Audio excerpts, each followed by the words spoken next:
Now, the other thing that we've been seeing him criticized for, of course, is the idea that his policies are somehow more militaristic than our own government's.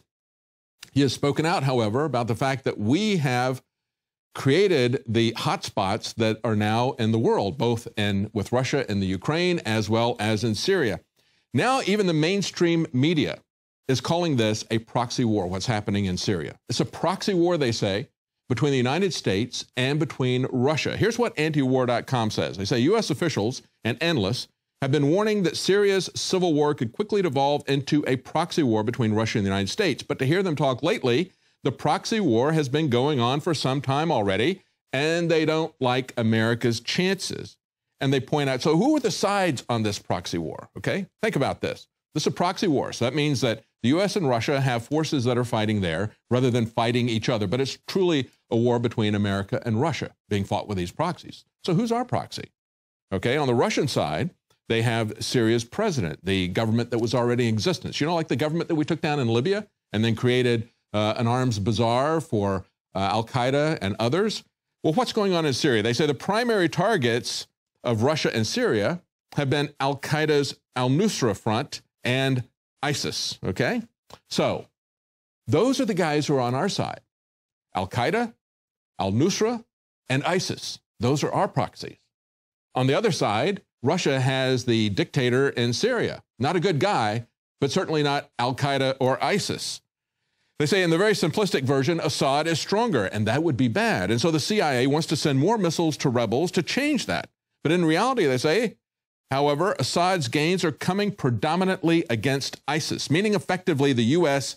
sees ISIS's losses as America's losses in this proxy war, precisely. Because as we've pointed out many times, we are the ones who have been arming ISIS. We created ISIS, just like we created al-Qaeda by creating the Mujahideen in another proxy war in Afghanistan. Now, the New York Times itself calls it a proxy war. Their headline, military success in Syria gives Putin the upper hand in a U.S. proxy war. That's precisely what antiwar.com was talking about. We have a proxy war. Who is losing?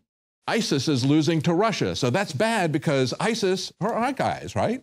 That's what they're pointing out here. They say the rebel offensive, and that's what they call it, the rebel offensive, was aided by powerful tank-destroying missiles supplied by the CIA and Saudi Arabia.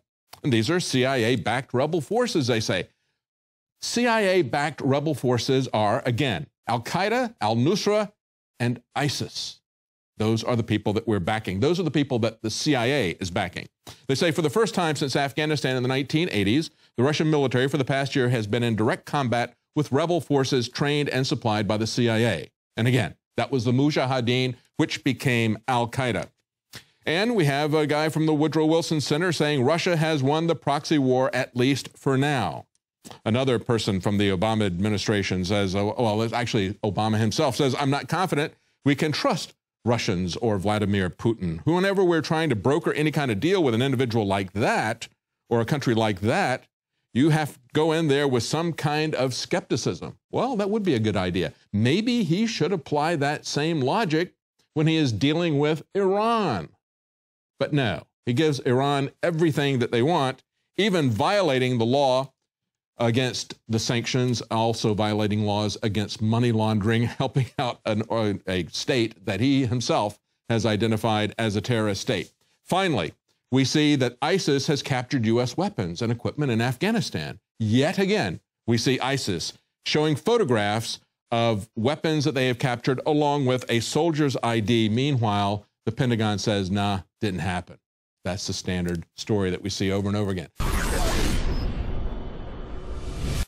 In the past decade, we have witnessed unparalleled scientific discoveries in the area of health. But no one has put together a formula that focuses directly on brain health, nerve growth factors, and optimizing your cellular energy at the same time. DNA Force is one of the most expensive formulas to produce. Some of the ingredients in DNA Force are $12,000 a kilogram. We are using the coveted, patented, only American source of PQQ, CoQ10, and more. You want the best that's out there at the lowest price anywhere? Well, we're bringing you a total win-win. The ultimate value, cutting-edge, trailblazing game changer that also supports the InfoWar. We have produced a limited run of DNA Force, and it will take up to 12 weeks to produce more once we sell out. Secure your DNA Force today at InfoWarsLife.com or call toll-free 888-253-3139.